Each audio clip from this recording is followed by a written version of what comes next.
అందరికీ నమస్కారం. నా పేరు చూకుల దుర్గాప్రసాద్ శాస్త్రి, బాపట్ల జిల్లా బాపట్ల వైఎస్ఆర్సీపీ నాయకుడు. మా కోనూరు సతీష్ గారు ఈ రోజున పాపం తెలుగుదేశం పార్టీ తీర్థం తీర్చుకోవడానికి తెలుగుదేశం పార్టీలోకి వస్తున్నందుకు చాలా సంతోషము. ఆయన వైఎస్ఆర్సీపీలో ఉన్నప్పుడు 16 ప్రశ్నలు వేశాడు. ఆ 16 ప్రశ్నలు అడిగాడు కదా, ఈరోజు వస్తున్నాడు కాబట్టి దానికి ఏం సమాధానం చెప్పి వస్తాడో చూద్దాము. ఒక్కసారి ఆ వీడియో కూడా మీకు పెడతాను. ఆ వీడియో చూసిన తర్వాత మనం విశ్లేషణ చేద్దాం. జగన్మోహన్ రెడ్డి ప్రభుత్వం బ్రాహ్మణుని తీవ్రంగా అన్యాయం చేసింది అనేటువంటి మాటల్ని మాట్లాడుతూ బ్రాహ్మణ జాతిని తప్పుదోవ పెట్టించేటువంటి చర్యలు చేపడుతూ ఉన్నాడు. ఈ కార్పొరేషన్ మొట్టమొదట చంద్రబాబు నాయుడు ప్రభుత్వంలో బీసీ వెల్ఫేర్ డిపార్ట్మెంట్లోనే పెట్టినటువంటి విషయం మరి ఇప్పుడు ఆనంద సూర్యకి తెలియదా అని కూడా మేము ప్రశ్నిస్తూ ఉన్నాం. అలానే 2017లో ఏదైతే జనవరి 22న కాకినాడలో బీసీ కులాలతో పాటు బ్రాహ్మణ, వైశ్య, క్షత్రియ, వెలమ సామాజిక వర్గాలను కూడా బీసీల్లో చేర్చాలనేటువంటి ప్రతిపాదనకి బీజం వేసింది ఆ రోజు చంద్రబాబు నాయుడు ప్రభుత్వంలో తెలుగుదేశం పార్టీ అప్పటి చైర్మన్గా ఉన్న వేమూరి ఆనంద సూర్య డైరెక్టర్లందరితో కూడా తీర్మానం చేయించి మరి బ్రాహ్మణులందరినీ బీసీల్లో కలపాలనేటువంటి ప్రాతిపదికకి శ్రీకారం చుట్టి ఇవాళ వచ్చి ఇక్కడ దొంగ మాటలు, అబద్ధాలు చెప్పి పబ్బం గడుపుకోవాలనుకునేటువంటి ప్రక్రియని మేము సవాల్ చేస్తూ ఉన్నాం. అలానే తీవ్రంగా హెచ్చరిస్తూ ఉన్నాం. నీకు కనుక బ్రాహ్మణ జాతి పట్ల, బ్రాహ్మణ సంక్షేమం పట్ల ఏమాత్రం చిత్తశుద్ధి ఉంటే నువ్వు తెలుగుదేశం పార్టీ కార్యాలయంలో ఆమరణ నిరాహార దీక్ష చేస్తాను అనేటువంటి మాట అనవు. నువ్వు పార్టీ కార్యాలయంలో దీక్ష చేస్తున్నావంటే అది నీ స్వార్థపూరితం కోసమా, బ్రాహ్మణ జాతి కోసమా అని కూడా మేము ప్రశ్నిస్తూ ఉన్నాం. నువ్వు బ్రాహ్మణ జాతికి చైర్మన్గా చేశావు. ఈ రాష్ట్రంలో 34 ఏళ్లుగా సేవలు అందించే బ్రాహ్మణ సమాఖ్యని నువ్వు ఏ రోజన్నా సభలకి హాజరయ్యావా? ఆ సమావేశాల్లో పాల్గొన్నావా? మేము ఎన్నిసార్లు మిమ్మల్ని ఆహ్వానించినా వైఎస్ఆర్ కాంగ్రెస్ పార్టీకి సపోర్ట్ చేసే బ్రాహ్మణ సంఘం మీదని బ్రాహ్మణ సంఘాలను కూడా పార్టీకి విభజించి చీలికలు పెట్టింది నువ్వు కాదా అని కూడా అడుగుతా ఉన్నాం. ఇవాళ తెలుగుదేశం పార్టీ అడ్డం పెట్టుకొని రాష్ట్ర ఉపాధ్యక్షుడిగా బ్రాహ్మణ జాతిని ఏకం చేస్తాను అనేటువంటి నీ పిచ్చి మాటలు, నీ పిచ్చి ప్రగల్భాలు నమ్మే స్థితిలో ఆంధ్రప్రదేశ్ బ్రాహ్మణ్యం లేదని కూడా నీకు హెచ్చరిక జారీ చేస్తున్నాం. వైఎస్ జగన్మోహన్ రెడ్డి గారి ప్రభుత్వంలో ఏదైతే నువ్వు ఇస్తానన్నటువంటి వంశపారంపర్య అర్చకత్వానికి జీవో ఇస్తారని చంద్రబాబు ఇంటి దగ్గర అర్చకుల్ని 4 మార్లు పరాభవం చేసింది నువ్వు కాదా అని కూడా ఇవాళ మేము ప్రశ్నిస్తూ ఉన్నాం.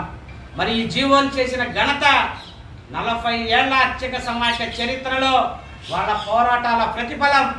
జగన్మోహన్ రెడ్డి గారి ప్రభుత్వంలో వంశపారంపర్య అర్చకత్వం వచ్చింది. 439 జీవోని ఇంప్లిమెంటేషన్ చేస్తూ ఇవాళ అర్చకులకి 5,000 రూపాయల జీతం ఉన్న వాళ్ళకి 10,000, 10,000 జీతం ఉన్న వాళ్ళకి 16,000 రూపాయలు జీతాన్ని ఇస్తున్నటువంటి ఘనత ఈ రాష్ట్రంలో ఈ స్వాతంత్రం వచ్చిన 70 ఏళ్లలో జగన్మోహన్ రెడ్డి గారు ఒక్కడిదే, వైఎస్ఆర్ కాంగ్రెస్ పార్టీదనే కూడా మేము తెలియజేస్తూ ఉన్నాం.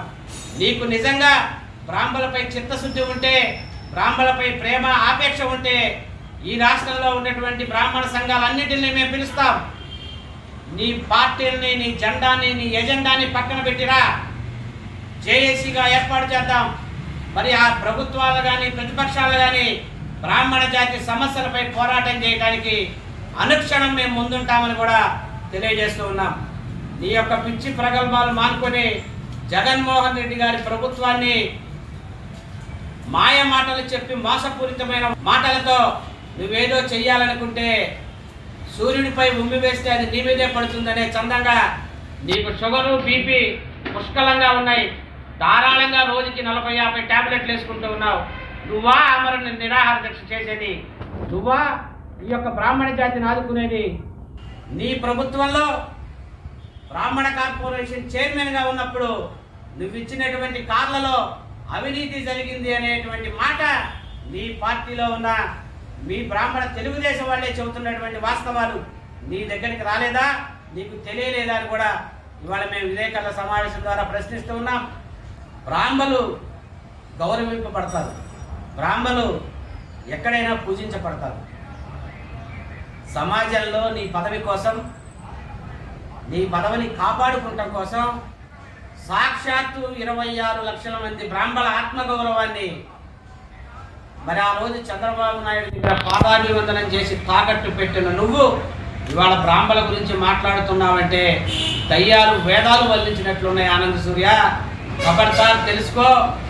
నువ్వు ఆంధ్రప్రదేశ్లో 40 ఏళ్ల క్రితం వెళ్ళిపోయినా నిన్ను వాళ్ళ ప్రజలు గౌరవిస్తున్నారంటే బ్రాహ్మలు, ముఖ్యంగా బ్రాహ్మలకు ఉన్నటువంటి ఒకే ఒక్క ఉదార స్వభావం, మంచిని స్వాగతిస్తారు, చెడుని తిరస్కరిస్తారు.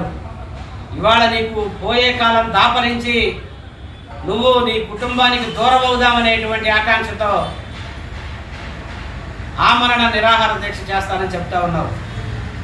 నీ దీక్షలు కట్టిపెట్టి, కళ్ళబల్లి మాటల్ని కట్టిపెట్టి, ఏదైతే 2017 సంవత్సరం నువ్వు చైర్మన్గా ఉన్న సందర్భంలో చంద్రబాబు నాయుడు గారు ప్రభుత్వంలో ఇచ్చినటువంటి గెజిట్, బ్రాహ్మణ సామాజిక వర్గం కూడా బీసీల్లో కలపండి అని ఆ వీడియో చూశారు కదా.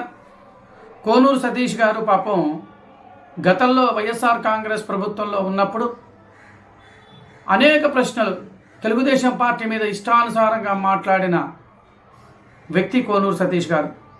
ఈ రోజున ఇంకొక 3 రోజుల్లో ఎలక్షన్లు ఉందనగా, ఇంకో 3 రోజుల్లో కేవలం ఎలక్షన్లు జరుగుతున్నాయనగా వెంటనే ఇప్పుడు తెలుగుదేశం పార్టీ మీద అంత అమితమైన ప్రేమ ఎందుకు కలిగింది? నిన్నటిదాకా తెలుగుదేశం పార్టీని ఇష్టానుసారంగా మాట్లాడిన వ్యక్తి ఈ రోజున 3 రోజులకి ఇంక తెలుగుదేశం పార్టీలో తీర్థం పుచ్చుకోవడానికి కారణం ఏంటో కూడా, ఆయన అంతర్గతం ఏమిటో కూడా అర్థం కాని విషయం. ఇప్పుడు పార్టీకి సేవ చేయడం కోసం వస్తున్నాడా, లేక పదవులకు ఆశించడం కోసం వస్తున్నాడా అనేది బ్రాహ్మణ సోదరులారా మీరు ఆలోచించాలి. గతంలో కూడా నేను చెప్పా, కేవలం కొంతమంది బ్రాహ్మణులు పదవుల కోసం ఈ పార్టీ కాకపోతే ఆ పార్టీ, ఆ పార్టీ కాకపోతే ఈ పార్టీకి మారుతూ మనల్ని అడ్డం పెట్టుకొని, మన బ్రాహ్మణ కమ్యూనిటీని అడ్డం పెట్టుకుని వాళ్ళ లబ్ధులు పొందడం కోసమే వస్తారు తప్ప బ్రాహ్మణులకు సేవ చేయాలనే ఉద్దేశం అనేది వీళ్ళకి లేదు. కేవలం పదవుల కోసం మాత్రమే. ఇది అవునా కదా? మీరు కేవలం 3 రోజులు ఉన్నానంగా, 3 రోజులు ఇంకా ఎలక్షన్లు జరుగుతున్నాయనగా ఇప్పటికిప్పుడు వైఎస్ఆర్సీపీకి ద్రోహంగా అన్నట్టు విలువలు లేవు, ఇవి లేవు అని చెప్పుకుంటూ ఈ రోజున ఒక మాట చెప్పుకొని ఇటు తెలుగుదేశం పార్టీలోకి వస్తున్నాడు. చాలా సంతోషం. వస్తున్నందుకు కూడా మేము స్వాగతిస్తున్నాం. అంటే ఎలక్షన్లకు 3 రోజుల ముందు, 15 రోజుల ముందు మాత్రమే పార్టీలు గుర్తుకొస్తాయా? ఈ 4.5 సంవత్సరం 5 ఏళ్ల పార్టీ మాత్రం పార్టీ గుర్తుకు రాదా? ఇటీవల కాలంలో కూడా అనేక సందర్భాలు, చాలా మాట్లాడిన సందర్భాలు కూడా ఉన్నాయి. అవన్నీ కూడా మన అందరికీ తెలిసిన విషయం. మరి బ్రాహ్మణ సోదరులారా, నేను చెప్పింది కరెక్టా కాదా మీరే ఆలోచించండి ఒక్కసారి. ఇలాంటి వ్యక్తులు, కొంతమంది వ్యక్తులు ఉన్నారు, పదవుల కోసం, కేవలం పదవుల కోసం మాత్రమే మన పార్టీలకు రావడం జరుగుతుంది. వాళ్ళకి పదవులు వచ్చినాయంటే, పదవులు ఇస్తేనేమో వాళ్ళు ఉంటారు, పదవులు రాకపోతే మళ్ళీ పక్కా తప్పుకొని వెళ్ళిపోతారు. ఇది మన వాళ్ళ చరిత్ర. అవునా కాదా మీరు ఒక్కసారి ఆలోచించండి. దీంట్లో కామెంట్స్ మాత్రం ఖచ్చితంగా చెప్పండి. నమస్కారం.